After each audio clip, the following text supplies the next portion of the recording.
오늘은 내가 나를 업신여기느냐라는 제목으로 하나님의 말씀 나누려고 합니다.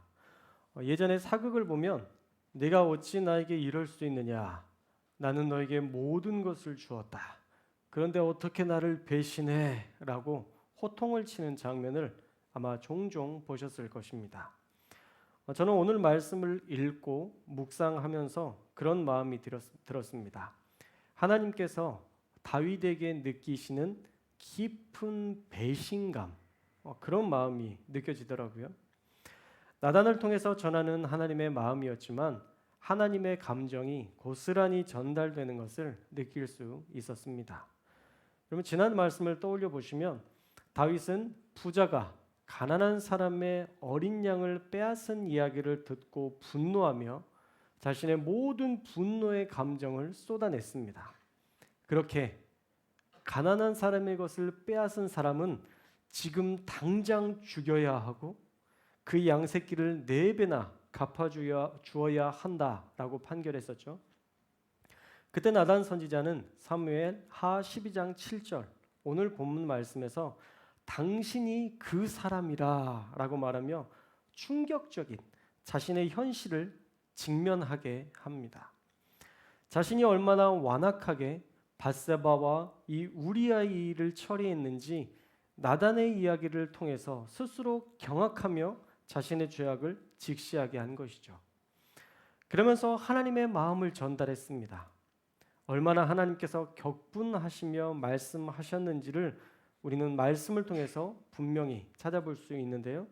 우리 7절의 말씀을 함께 읽겠습니다. 7절 말씀 시작. 나단이 다윗에게 이르되 당신이 그 사람이라. 이스라엘의 하나님 여호와께서 이와 같이 이르시기를 내가 너를 이스라엘 왕으로 기름 붓기 위하여 너를 사울의 손에서 구원하고. 아멘. 하나님도 웬만하면 이렇게까지 속 이야기를 하지 않으실 텐데 다윗에게 대하여 얼마나 실망하셨는지 적나라한 모든 이야기를 지금 나단 선지자에게 쏟아놓고 계시는 상황입니다. 먼저 하신 말씀은 사울의 손에서 네가 살아남은 것 같냐? 네 능력으로 살아남은 것 같아? 아니야. 내가 너를 이스라엘의 왕으로 기름 붓기 위하여 사울의 손에서 구원한 거야 라고 초창기 다윗의 삶에 함께 하신 하나님의 놀라운 보호를 상기시켜주고 있습니다. 전사님 죄송한데 소리 조금만 줄여주세요. 하울링이 계속 나네요. 사실 다윗은 이 사울의 손에 죽었어도 수백 번은 죽을 뻔한 위기를 넘겼습니다. 여러분 지금까지 10년의 도피 생활 여러분 기억하시죠? 그 모든 것을 다윗의 지혜로 뛰어넘었을까? 아니라는 거죠. 하나님의 보호하심이 아니었으면 다윗은 진작 죽었을 것입니다. 그래서 하나님께서 지금 이렇게 얘기하시는 거예요. 내가 너 보호했었던 거야 라고 말씀하시는 거죠. 그렇게 보호해 주었더니 이런 죄를 저질러? 라는 하나님의 속상한 마음을 지금 보여주고 계시는 것입니다. 우리 8절의 말씀도 함께 읽겠습니다. 8절 말씀 시작. 내 주인의 집을 내게 주고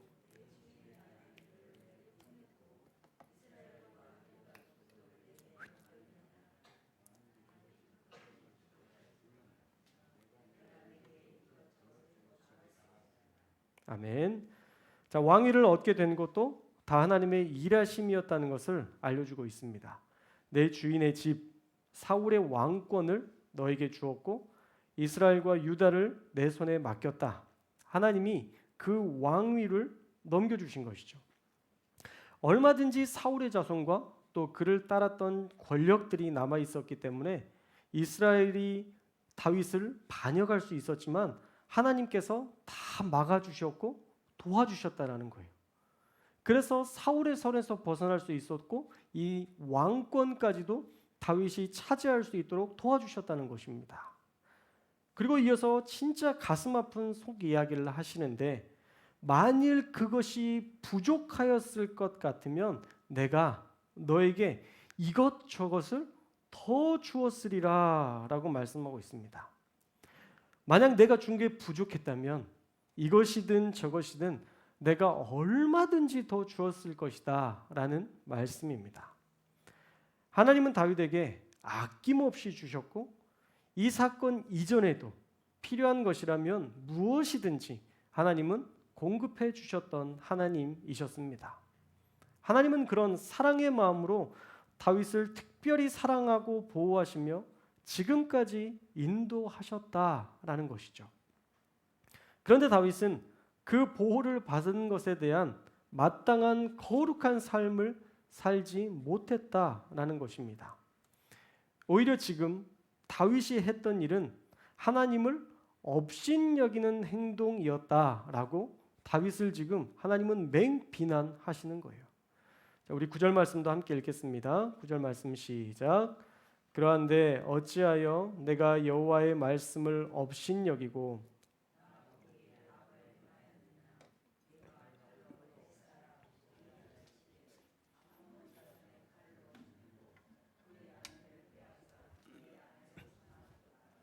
아멘.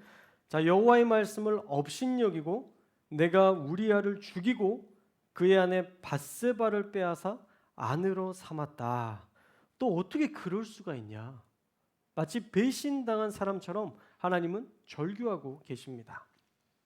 자, 하나님의 말씀을 업신여겼다는 것은 분명히 그가 죄를 지으려는 순간에도 하나님은 다윗의 마음에 여러 가지 말씀으로 양심의 찔림으로 또 다양한 방법으로 죄를 짓지 않도록 끊임없이 말씀하셨다라는 것을 알 수 있습니다. 네가 하나님의 말씀을 업신여겼다라고 말씀하셨기 때문에 하나님은 다윗이 죄를 짓지 않도록 계속 말씀해 주셨다는 거예요. 그럼에도 다윗은 하나님의 그 말씀보다 양심의 찔림보다 다양한 생각 속에서 하지 말아야 된다고 이야기해 주시는 그 하나님의 음성보다 자신의 본능을 쫓아 자신의 욕망을 쫓아 그 죄를 따라갔다는 것을 하나님은 지금 분명히 말씀하고 있는 것입니다.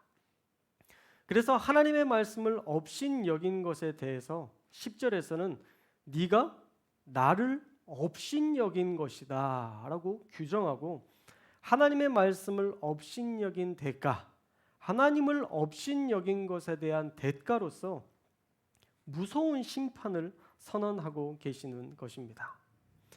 우리가 지난주에도 살펴보았지만 오늘 말씀에서 우리 다시 한번 살펴볼 텐데 그렇게 내려진 첫 번째 심판은요, 칼이 내 집에서 영원히 떠나지 않을 것이라고 선언하십니다.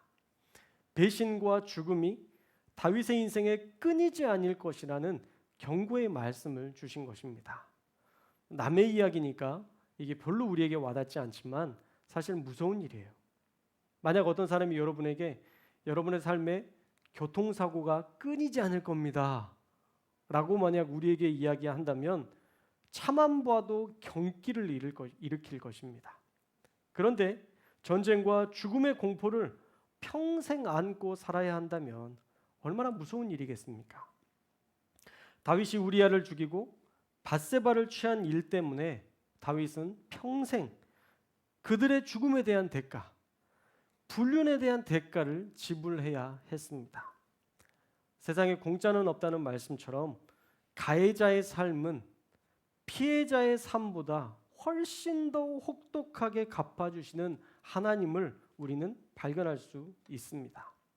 아무리 하나님이 아끼시는 다윗이라 해도 그가 지은 죄에 대해서는 냉혹하게 심판하시는 하나님의 모습을 우리는 마주대하게 됩니다. 그러니 우리는 죄를 대할 때 두렵고 떨림으로 대해야 합니다. 웬만하면 짓지 않아야 되고 피할 수 있어야 합니다.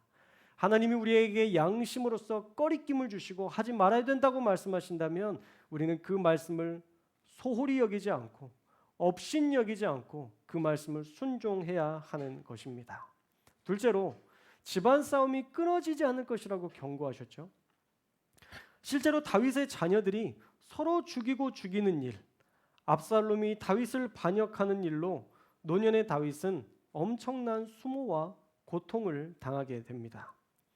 하나님이 너무 과하게 중징계를 하고 계신 건가요? 그렇지 않습니다. 이건 다윗이 말한 그대로 하시고 있는 거예요. 다윗이 뭐라고 그랬어요? 그런 놈은 죽여야 하고 어린 양에 대해서는 4배나 갚아야 됩니다 라고 얘기했었죠. 자신이 말한 그대로 하나님은 지금 그의 인생 가운데 갚아주고 계신 거예요. 그러니 중징계라고 할 수 없는 것입니다. 정말 집안의 싸움이 끊어지지 않도록 계속적으로 이어져서 다윗의 그 마음에도 근심이 끊어지지 않았습니다. 세 번째로는 아내를 빼앗아 이웃에게 주어서 백주 대낮에 동침하게 할 것이다 라는 심판을 선언하셨습니다. 누군가의 아내를 빼앗은 일에 대한 대가로 아내를 빼앗기는 고통을 당하게 하실 것이라는 그런 엄중한 심판이었던 것이죠. 남의 눈에서 눈물 나게 하면 내 눈에 피눈물 나게 하시는 하나님의 그 무서운 심판에 대해서 다윗은 이제 그 죄에 대한 대가를 지불해야 하는 것입니다. 결국 자신이 지은 죄에 대해서 평생을 통해 갚아 나가야 한다는 무서운 교훈을 얻게 된 것입니다. 마지막 네 번째로 너는 은밀히 행했지만 나는 온 이스라엘 앞에서 백주에 이 일을 행할 것이라는 경고의 말씀을 주셨습니다. 여러분, 다윗에게 있어서 얼마나 수치스러운 일이겠어요. 남들이 모르고 쉬쉬하면서 이야기가 전달이 돼도 수치스러운데 백주 대낮에 모든 사람들이 보는 그 자리에서 그 광경을 보게 하시고 다윗의 가문을 수치스럽게 만드시겠다라는 것이죠. 다윗은 은밀히 행했지만 하나님은 다윗 가문에서 일어나는 이 모든 일을 모든 백성이 다 알게 하시겠다라는 것이에요. 왕으로서는 정말 수치스럽고 치욕적인 일이 아닐 수 없습니다. 사랑하는 여러분, 우리는 몇 주간 다윗의 삶에서 지워버리고 싶은 죄를 지었던 그 삶에 대해서 우리가 알아가고 또 그것을 통해서 교훈을 삼아 가고 있습니다. 그리고 그 대가가 얼마나 무서운 것인지 우리는 선명하게 배워가고 있습니다. 다윗이라고 해도 예외가 아니라면 저와 여러분도 예외가 될 수 없습니다. 죄를 짓는 것은 단순히 회개로 끝날 수 있는 문제가 아니라 무섭고 엄중한 심판이 있다는 것을 우리는 분명히 알아야 하는 것입니다. 그리고 우리가 하나님의 말씀을 알고도 따르지 않는다면 그건 하나님의 말씀을 업신여기는 것이요, 더 나아가 하나님을 업신여기는 그러한 삶이고 또한 그것에 대해서 하나님은 엄중하게 심판하신다는 것을 우리는 분명히 알아야 합니다. 하나님의 말씀을 업신여기는 자들은 백주 대낮에 수치를 당하고 조롱을 당하는 수모를 겪게 될 것입니다. 얼마 전에 큰 행사가 있어서 그 행사에 제가 잠깐 참여하게 됐는데 어떤 교회 안에서 큰 문제를 일으키고도 당당하게 교만하게 그지없는 모습으로 그렇게 그 자리 또 어떤 사람과 대화하는 자리에서 그렇게 당당한 어떤 목사님의 모습을 보면서 참 비참한 인생이다라는 생각이 들었습니다. 자기 자신의 생각에서는 이만큼의 업적을 이뤘다고 생각할지 모르지만 가까이 있는 사람들은 높여주니까 자신은 여전히 존경받는다고 생각할지 모르지만 뒤에서 모든 후배 목사들이 저렇게는 살지 말아야지 라고 얘기하는 그 이야기를 나누면서 여전히 위풍당당하고 권세 있는 것처럼 고개를 빳빳이 들고 다니지만 뒤에서는 수많은 후배 목사들에게 조롱당하는 그분의 삶을 보면서 한때 잘 나가던 삶이 얼마나 무가치하고 무의미한가에 대해서 깊이 생각해보는 그런 시간이었습니다. 결국 거룩한 삶이 그 사람을 존경하게 한다는 것을 분명히 알게 되었습니다. 어제는 우리 원로 목사님과 사모님 부부와 함께 저희 부부가 식사를 나눴습니다. 식사를 하면서 참 짠한 마음이 몇 번씩이나 들어서 울컥울컥 했었는데 4명이서 겨우 1인분씩 시켰는데 4인분 시켰는데 고기가 남더라고요. 고기도 먹어본 사람이 먹는다고 참 그게 짠했습니다. 개척하고 또 교회 세우시느라 또 아끼고 아끼시느라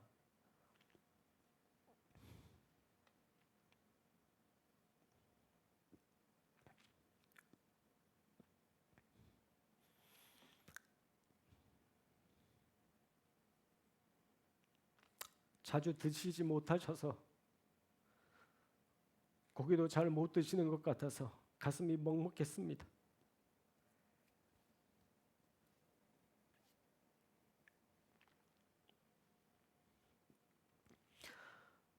그리고 지금까지 교회를 지켜온 이야기, 20일 금식을 2번이나 하시며 송도교회를 세운 이야기를 해주시며 반복적으로 우리 부부에게 해주신 그 말씀이 뭉클했습니다. 목사님께서 목회가 쉽지 않아요. 목회가 절대 쉽지 않아요. 하시는 그 원로 목사님의 말씀이 가슴을 뭉클하게 했습니다. 저는 이렇게 들리더라고요. 목사님, 목회가 쉽지 않으시죠? 힘내세요. 너무 다 잘하려고 하지 마시고 할 수 있는 만큼만 하세요. 그렇게 저와 아내를 위로해 주시는 것 같았습니다. 평생을 신실하게 사셨던 두 분의 위로였기에 더 강력한 마음의 위로가 되었습니다. 여러분, 우리가 그렇게 살아야 하지 않겠습니까? 권세가 있고 돈이 있고 능력이 있다고 고개 빳빳이 들고 살아가는, 그리고 모든 사람들 앞에서 마치 자신이 무엇이나 된 것처럼 그렇게 살아가는 인생이 아니라 말 한마디로 위로할 수 있는 그런 거룩한 사람으로 자라가고 성장하고 또 늙어가야 하지 않겠습니까? 죄짓고 뒤에서 무시당하는데 권세를 가진 자처럼 당당한 그 인생, 얼마나 비참하고 불쌍한 인생입니까? 죄를 짓고 난 후에는 아무도, 하물며 하나님조차도 그 인생을 불쌍히 여기지 않습니다. 그리고 평생 조롱거리가 됩니다. 그러니 저와 여러분도 하나님과 사람 앞에서 거룩하게 사시기를 주님의 이름으로 축원합니다. 누구에게 말 듣는 인생 되지 않도록 하나님 앞에서 신실하게 살아가시기를 주님의 이름으로 축원합니다. 그럴 때 인생의 노년이 행복으로 채워지고 은혜와 기쁨으로 채워질 줄 믿습니다. 죄짓고 평생 그 빚 갚는 인생 되지 말고, 하나님을 업신여기는 인생 되지 말고, 평생을 거룩함으로 살아 존경받는 저와 여러분들 다 되시기를 주님의 이름으로 축원합니다. 기도하겠습니다.